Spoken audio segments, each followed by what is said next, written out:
നമസ്കാരം. സംസ്ഥാനത്ത് ഇടതുപക്ഷ ജനാധിപത്യ മുന്നണി നേരിട്ട അപ്രതീക്ഷിത പരാജയത്തിന്റെ പശ്ചാത്തലത്തിൽ പ്രസ്ഥാനത്തിനുള്ളിലെ മൂല്യച്യുതിയെയും പെയ്ഡ് സൈബർ ആക്രമണങ്ങളെയും തുറന്നുകാട്ടി ഏഷ്യാനെറ്റ് പത്തനംതിട്ട ന്യൂസ് റിപ്പോർട്ടർ കൃഷ്ണമോഹന്റെ ഭാര്യ അഡ്വക്കേറ്റ് ആര്യ സദാശിവൻ രംഗത്ത്.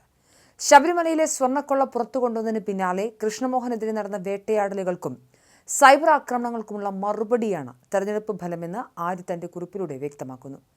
ജനിച്ച നാൾ മുതൽ വിശ്വസിച്ച പ്രസ്ഥാനം ഇന്ന് അന്യമായിട്ടില്ലെങ്കിലും തെറ്റുകളെ ന്യായീകരിക്കാൻ ക്യാപ്സൂളുകൾ ഇറക്കുന്നതും സത്യം വിളിച്ചു പറയുന്നവരെ അടിച്ചമർത്താൻ പെയ്ഡ് സൈബർ സഖാക്കളെ നിയോഗിക്കുന്നതും കമ്മ്യൂണിസ്റ്റ് രീതിയല്ലെന്ന് ആര്യ ചൂണ്ടിക്കാട്ടുന്നു. കൃഷ്ണമോഹൻ നേരിട്ട അനീതികൾക്ക് ജനങ്ങൾ നൽകിയ നിശബ്ദവും ശക്തവുമായ മറുപടിയാണ് ആറന്മുളയിലെ ഫലമെന്നും അവർ വിലയിരുത്തുന്നു. രാഷ്ട്രീയ വിയോജിപ്പുകളുടെ പേരിൽ തന്റെയും 3 വയസ്സുകാരനായ മകന്റെയും ചിത്രം പോലും ഉപയോഗിച്ച് വേട്ടയാടിയവർക്ക് ആര്യ മറുപടി നൽകി. ആ ചിത്രങ്ങൾ നൽകിയത് ഒരു പ്രമുഖ മാധ്യമത്തിലെ റിപ്പോർട്ടറാണെന്ന ആരോപണവും അവർ ഉയർത്തുന്നു. തൊഴിലാളി വർഗ നേതാവിന് ചേരാത്ത ഭാഷ ഉപയോഗിച്ചതും മൂല്യങ്ങളിൽ നിന്നും വ്യതിചലിച്ചതുമാണ് പ്രസ്ഥാനത്തിന് തിരിച്ചടിയായതെന്നും വ്യക്തിപരമായ ആഗ്രഹങ്ങൾക്ക് വേണ്ടി പാർട്ടിയെ ബലിയാടാക്കുന്നത് അവസാനിപ്പിച്ച് മാറ്റത്തിന് തയ്യാറാകണമെന്നും ആര്യ ആവശ്യപ്പെടുന്നുണ്ട്. ശബരിമല സ്വർണ്ണക്കൊള്ള റിപ്പോർട്ട് ചെയ്തതിന്റെ പേരിൽ കൃഷ്ണമോഹൻ അബിൻ വർക്കിയുടെ PR കോർഡിനേറ്ററാണെന്ന വ്യാജ പ്രചരണം സാമൂഹിക മാധ്യമത്തിൽ നടന്നിരുന്നു.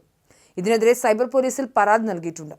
തെരഞ്ഞെടുപ്പ് ഫലം പുറത്തുവന്നതോടെ ജനങ്ങൾ എല്ലാം കാണുന്നുണ്ടെന്നും ശരിയും തെറ്റും തമ്മിലുള്ള പോരാട്ടത്തിനൊടുവിൽ ശരി വിജയിക്കുമെന്നും ആര്യ സദാശിവൻ കൂട്ടിച്ചേർത്തു.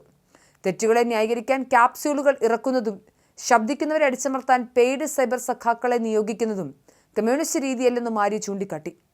നിലപാടുകൾ വ്യക്തമാക്കുന്നവരെ കുലംകുത്തികളായി മുദ്രകുത്തി പുറത്താക്കിയപ്പോഴും ശരി ജയിക്കുമെന്ന വിശ്വാസമാണ് ഇപ്പോഴത്തെ തെരഞ്ഞെടുപ്പ് ഫലത്തിലൂടെ വ്യക്തമായതെന്നും അവർ പറയുന്നു. വ്യക്തിപരമായ ആഗ്രഹങ്ങൾക്ക് വേണ്ടി പ്രസ്ഥാനത്തെ ബലിയാടാക്കരുതെന്ന് ആര്യ നേതാക്കളെ ഓർമ്മിപ്പിച്ചു. തൊഴിലാളി വർഗ നേതാവിന് യോജിക്കാത്ത ഭാഷയും മൂല്യങ്ങളിൽ നിന്നുള്ള വ്യതിചലനവുമാണ് ഇപ്പോൾ കാണുന്നതെന്നും പ്രസ്ഥാനത്തിൽ അടിയന്തരമായ മാറ്റം അനിവാര്യമാണെന്നും അവർ തന്റെ കുറിപ്പിലൂടെ വ്യക്തമാക്കി. ഭർത്താവായ കൃഷ്ണമോഹൻ ആവശ്യപ്പെട്ടതിനാലാണ് ഇത്രയധികം ക്രൂരമായ ആക്രമണം നടത്തിയിട്ടും നിയമ നടപടികളിൽ നിന്നും തൽക്കാലം പിന്മാറുന്നതെന്നും ആര്യ കൂട്ടിച്ചേർത്തു. മാധ്യമപ്രവർത്തകരെതിരെയുള്ള ഇത്തരം സൈബർ ആക്രമണങ്ങളെ ശക്തമായി നേരിടുമെന്നും കേരള പത്രപ്രവർത്തക യൂണിയൻ നേരത്തെ വ്യക്തമാക്കിയിരുന്നു. രാഷ്ട്രീയ പോരാട്ടങ്ങൾക്കപ്പുറം വ്യക്തിഹത്യയിലേക്കും സൈബർ ആക്രമണങ്ങളിലേക്കും വഴിമാറുന്ന ആധുനിക രാഷ്ട്രീയ ശൈലിക്കേറ്റ കനത്ത തിരിച്ചടിയാണ് അഡ്വക്കേറ്റ് ആര്യ സദാശിവന്റെ വാക്കുകൾ നമുക്ക് വിലയിരുത്താം. അങ്ങനെ സത്യസന്ധമായ മാധ്യമ പ്രവർത്തനത്തെ ക്യാപ്സ്യൂളുകൾ കൊണ്ടോ സായുധ സൈബർ വിങ്ങുകളെ കൊണ്ടോ അടിച്ചമർത്താനാവില്ലെന്ന ശക്തമായ മുന്നറിയിപ്പാണ് ഇതിലൂടെ പുറത്തുവരുന്നത്.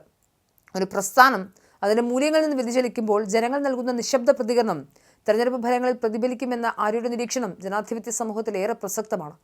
കുറ്റാരോപിതർക്കെതിരെ നിയമ നടപടികളുമായി മുന്നോട്ട് പോകാനുള്ള തീരുമാനം വ്യക്തിപരമായ പോരാട്ടം എന്നതിലുപരി മാധ്യമ സ്വാതന്ത്ര്യത്തിനും അന്തസ്സോടെ ജീവിക്കാനുള്ള പൗരന്റെ അവകാശത്തിനും വേണ്ടിയുള്ള ശബ്ദമായി മാറും. പ്രസ്ഥാനത്തിനുള്ളിൽ ശുദ്ധീകരണത്തിനും രാഷ്ട്രീയ മര്യാദകൾ തിരിച്ചുപിടിക്കാനുമുള്ള ഈ ഓർമ്മപ്പെടുത്തലായി ഈ തുറന്നു പറച്ചിൽ രാഷ്ട്രീയ തലത്തിൽ ചർച്ച ചെയ്യപ്പെടുകയാണ്. എന്തായാലും കേരളം ഇന്ന് കണി കണ്ടുണരുന്നതൊരു പുതിയ കേരളത്തെ തന്നെയായിരിക്കും. കേരളത്തിൽ ഇടതുപക്ഷ സർക്കാർ അത് അമ്പേ പരാജയമാണെന്ന് ജനങ്ങൾ തന്നെ വോട്ട് കുത്തി അവരെ തന്നെ മനസ്സിലാക്കിയിരിക്കുന്നു. എന്തായാലും അന്ന് സൈബർ സഖാക്കൾ ആക്രമിച്ചവരും ഇന്ന് ക്യാപ്സ്യൂൾ ഉയർത്തി തോറ്റതിനെ ന്യായീകരിക്കുകയും ചെയ്യുന്ന ആളുകൾക്കുമുള്ള മറുപടി കൂടിയാണ് ഈ കുറിപ്പ്.